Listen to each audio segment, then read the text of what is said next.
Sa topic na ito, dapat natin unang-una, may trabaho ba ako? Kasi kung sabi ako, paano dumami yung pira mo, pero wala ka palang trabaho, palpak eh. May income ba ako? Yung una ang sagot. May income ka ba? May trabaho ka ba? Di ba? Paano dinami yung pira mo kung wala ka palang trabaho, wala kang income, palpak eh. Hastang TV, The Filipino Channel. Magandang araw po mga kaibigan. Ito na po ang iyong lingkod, si Mr. Hastang, sa ating istoryang Hastang Lingawa. Muli, pag-usapan natin ang paano dumami ang pira mo sa ating segment na Hastang Lingawa. Ang ating topic ay tungkol paano dumami ang pira mo. Ito ang ating topic ngayon na araw at sana'y makashare ako sa inyo ng kunting kaalaman. Dahil sinaliksik ko talaga itong mga paano, kung paano ba talaga. Kasi ayon sa aking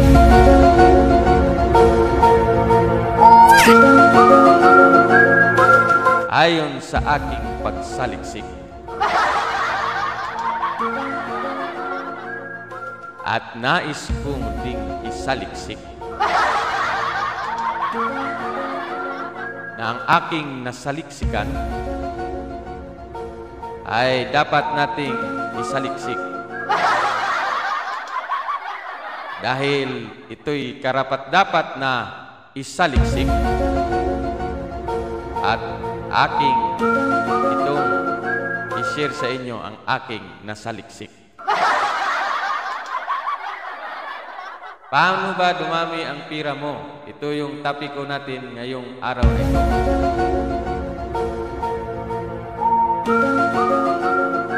Sa topic na ito, dapat natin unang-una, may trabaho ba ako? Kasi kung sabi ako, paano dumami yung pira mo, pero wala ka palang trabaho, palpak eh. May income ba ako? Yung una ang sagot. May income ka ba? May trabaho ka ba? Di ba? Paano dinami yung pira mo kung wala ka palang trabaho, wala kang income, palpak eh. Pero may mga formula ako dyan kasi sabi ko nga ako'y nagsaliksik.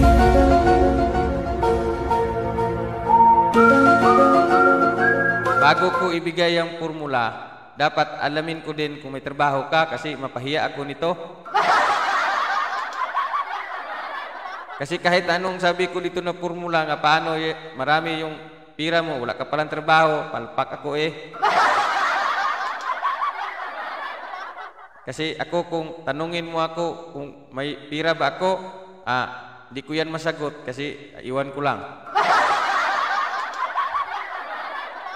Tanungin mo ako kung may trabaho ako, trabaho ko dito, taga-yaw-yaw sa inyo.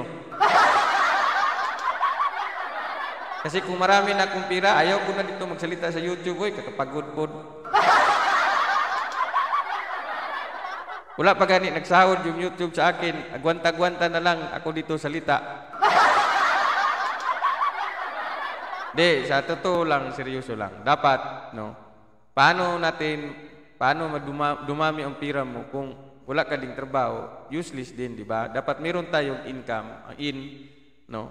At saka yung out natin is yun ang ating tipirin. Yun ang isang tip na ibigay ko ngayong gabi kung paano natin yun itipid at paano dumami yung pira natin. Yun ang talaga ang purpose ko dito, na mag-share ko yung aking bahaging kunting kaalaman dahil ako nga sabi ko kanina na ako ay nagsaliksik sa mga paano isaliksik. Kaya umpisahan ko na yung formula na ibigay ko sa inyo. Una-una, dalawang formula yan ang na-research ko. Yung unang na-research ko tungkol sa expense formula. Yan ang expense formula. italakay ko sa inyo kung ano itong expense formula. Ang expense formula, kung meron tayong sahod o ano yung income natin sa isang buwan na net cash nga 10,000, ganun din ang ating expenses o mahigit pa. Reality, yan talaga, mas mahigit pa yung ating expenses kaysa ating income, di ba? Yan kadalasan ang ginagamit natin, expense formula.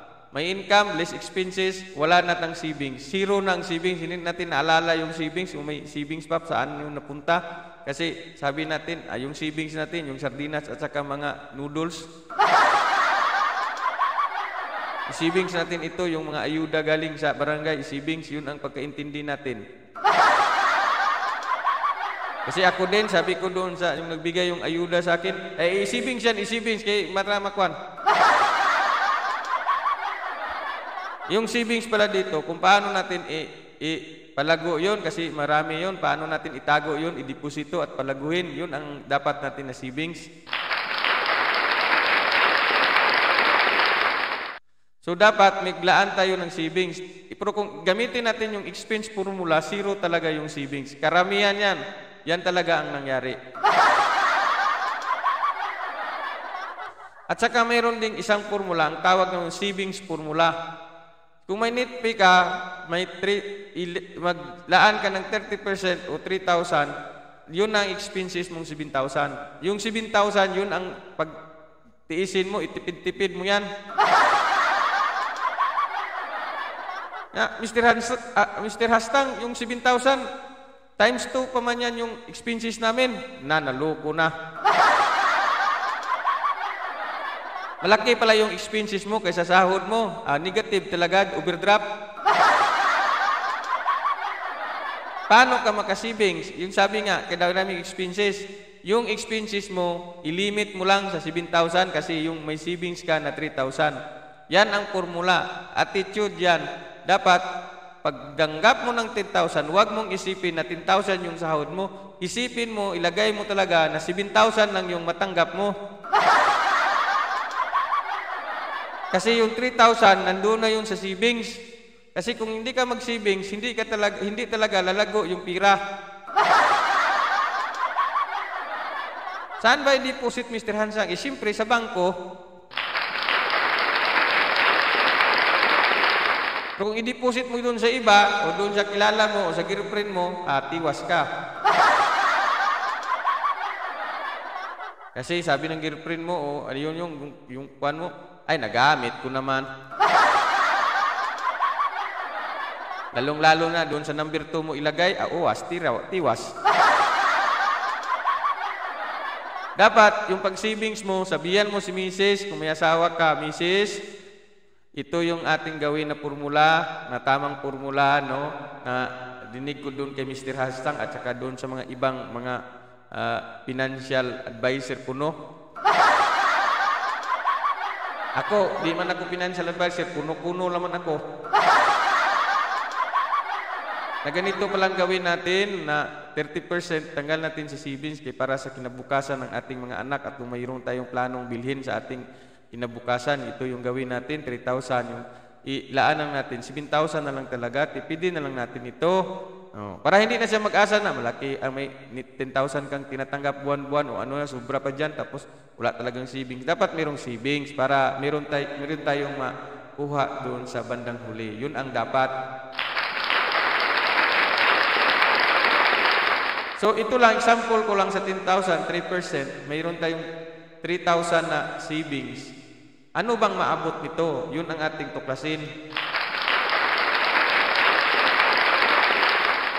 Kasi, kuhaan naman, paano ba natin maabot yung 3,000? Ito yun, base sa aking mga calculation at saka mga paano research, ito yung aking competition.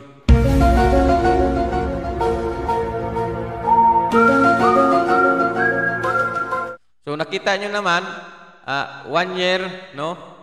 Ito yung 1 year, meron kang 3,000 at 36,000, kung mayroon kang 3,000 monthly savings, yung 1 year mo is 36,361.44, no? Sa 2 years, 73,271.15. Sa 3 years, no? Sa 3 years na, mayroong 110,764.37. So, paano yan, Minister Hastang, na-compute? Yan siya ay compounded na kasama na yung interest mo doon sa savings nga 2% per annum sa bangko nga transaksyon. Yun ang kinumpute ko. Nag-compute din ako, oy. Weakness ko pa nga yung compute, pero kinumpute ko talaga. Pinagpagod-paguran ko din yan. Pero kung tama yan o mali, i-compute nyo ulit eh. Base sa competition ko, ganyan talaga mangyari. Yung 3 years mo, 110. So, pwede na tayo makabili ng isang multi-cab dyan o motor na pang additional natin na income.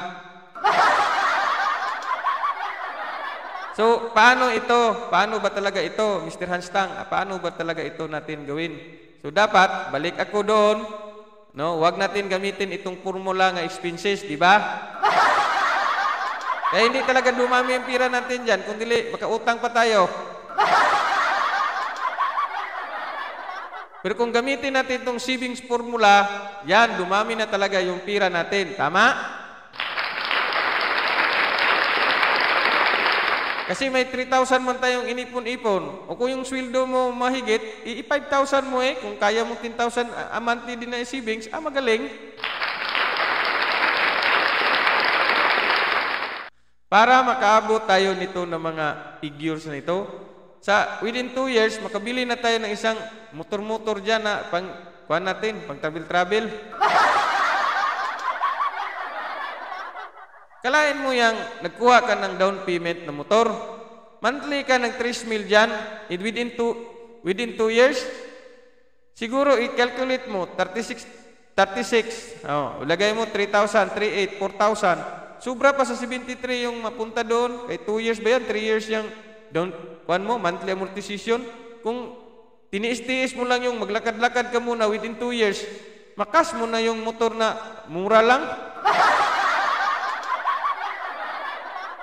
Sabi ni Mr. Hastang, kapoy namang lakad-lakad, oy.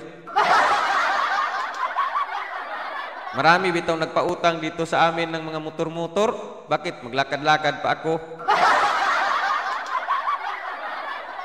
Pero yun yung technique. Hindi yun magdami na yung pira mo. Kasi bakit man? Part of expenses na yung kinuha mo. Nagkuha ka pa ng motor. Nagkuha ka pa ng ano-anong kinuha mo. So, dagdag na yun sa expenses mo na kapiranggot lang yung ating sahod.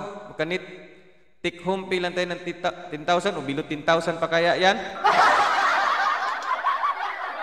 Tapos kumuha ka pa ng XRM o ano yung kinuha mo dyan na mga motor-motor. Tig 4,000 ba yung monthly o magkano yan?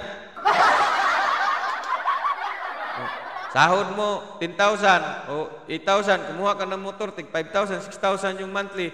Na, wala talagang maipon eh. Pero pag gamitin mo yung formula ko, no, ganitong result ang matkuhan mo. So, 2 years lang, kabili ka na, kasan mo na yung motor. Ako hindi man ako nagsira no sa mga nagkuha din ng motor kasi need din nila yan, transportation din nila yan. Kung kaya lang man, okay, di ba? Pero kung nahirapan ka, wag na lang. Kasi di talaga dinami ang pira natin yan. Dapat damihin muna natin pira saka tayo magtawag niyan. Magkuha ng mga expenses. Dapat tipid. Ano ba ang formula paano dumami ang pira mo? Ano ba yan? Paano dumami ang pira mo? Dapat meron kang 3 T. Tipid. Tipid.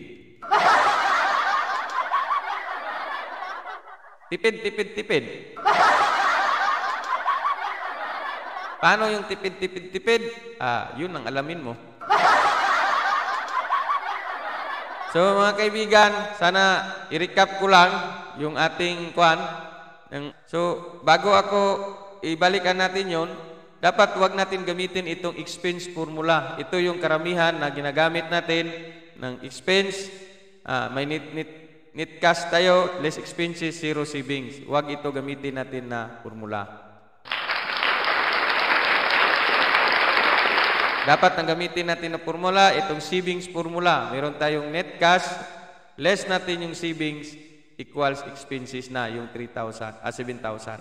So sa 3,000 natin, maka-income tayo, nasa 3,000 monthly savings natin, meron tayong 1,000 na 36,000. Sa 1 year, meron tayong 36,361.44. 2 years, 73,271.15. 3 years, 110,774 times 0.37. Yan ang formula na kinuha ko sa aking base, sa aking pagsaliksik doon sa aking sinaliksik at ating nasaliksik. Diba? So sana nakapulot ng karalan itong aking kuwan, ang aking kunting kaalaman, at kung hindi nyo naintindihan, pabalik-balikin nyo lang itong aking tawag nito, yung aking video para kuwan naman. At bago ako magtapos, sana mag-subscribe kayo sa aking channel. Maraming salamat po. Ito yung lingkod. Naway nasa mabuti kayong kalagayan at bendisyonan kayo ng Panginoon. Panginoon, bendisyonan mo po ang aking mga subscriber at lahat na po nanonood nito, na sana ibigyan mo sila ng gandang lakas na katawan at pangangatawan, at sana'y ang kanilang mga pamilya ay nasa mabuting kalagayan. Layo mo kami sa mga sakit katulad ng mga pandemic. Layo mo po kami, Panginoon. Ikaw lang yung aming dalangin at dasal araw-araw. Mabuhay ka po, Panginoon. Maraming salamat po. Amen. Hastang TV, The Filipino Channel.